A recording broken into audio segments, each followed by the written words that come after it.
outside the Douglas Hotel at 11. Yeah, it's just outside. Right. Are you in, Rebecca?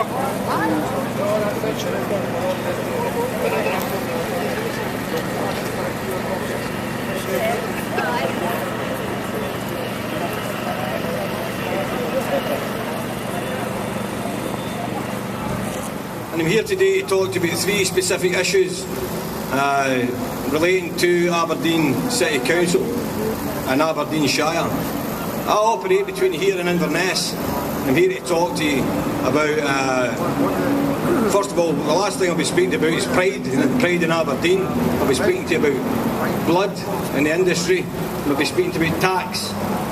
Now, only a couple of days ago we celebrated International Workers' Memorial Day down in the gardens there, and we've laid a couple of wreaths there for workers internationally who have been killed carrying out money for the capitalists of this country. Now, I can tell you, in the construction industry is deadly. Last year we lost 53 construction workers. I think the question is fast becoming, what kind of society do we want? Do we want a society that protects its millionaires and big business, or do we want a society that ensures that no child has to grow up in poverty? At this time of unprecedented cuts to public services that we all hold dear, public services that define us as a country and a society, public services that protect the poorest and the most vulnerable, and the public services that we all rely on. At this time, brothers and sisters, the trade union movement is at the very forefront of the fight to defend them. This is our time. This is what trade unions were created for, and we will step up to the mark. Together with citizens groups, with community groups, we will fight this government's spiteful attacks on our public services, and together we will win. Thank you. Thank you, Kate. Schools who have faced a systematic attack over the last year. A big call out to our colleagues in the community learning teams who are now suffering cuts that no other local authority apart from Aberdeen would ever suggest. Friends, colleagues, we have a year ahead of fights and campaigning, and we have a year ahead to make sure that the heart of this city stays within this city. I thank you for coming here today. That people are now increasingly questioning the need for the cuts because of the way in which they're being challenged primarily by the trade union movement. And I'm proud to say, alongside many of you here, that I and my union were ones that marched in our thousands in Edinburgh and in our tens of thousands in London on the 26th of March. But we in our union now realise that we've marched for the alternative, we've argued for the alternative, and now it's time to strike for the alternative.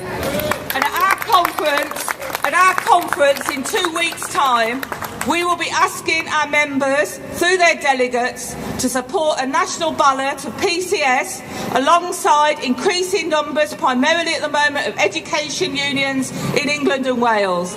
And we will ask our members to support, first and foremost, a ballot for action against the disgraceful attacks on public sector pensions that are taking place at the moment.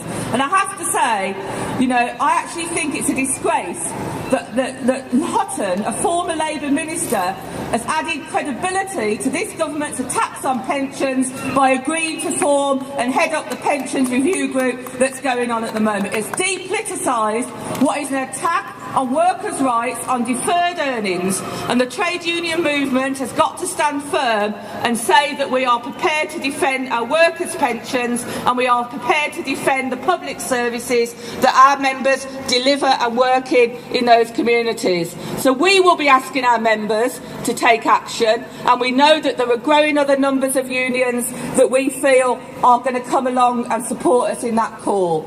We walked for the alternative, we marched for the alternative, now it's time to strike for the alternative. Thank you. Thank you, Janice. Our next speaker is Anne Bake, the MP from Aberdeen. Bravo. Real fear amongst those who depend on welfare benefits in order to get by, because they think, and they're right to think, that the Tories are out to take their benefits from them. They're already seeing it. Welfare reform bill is going through Parliament at the moment, and in that bill there's some really, really nasty things which will mean that those who depend most on the taxes we pay in order to have a decent living.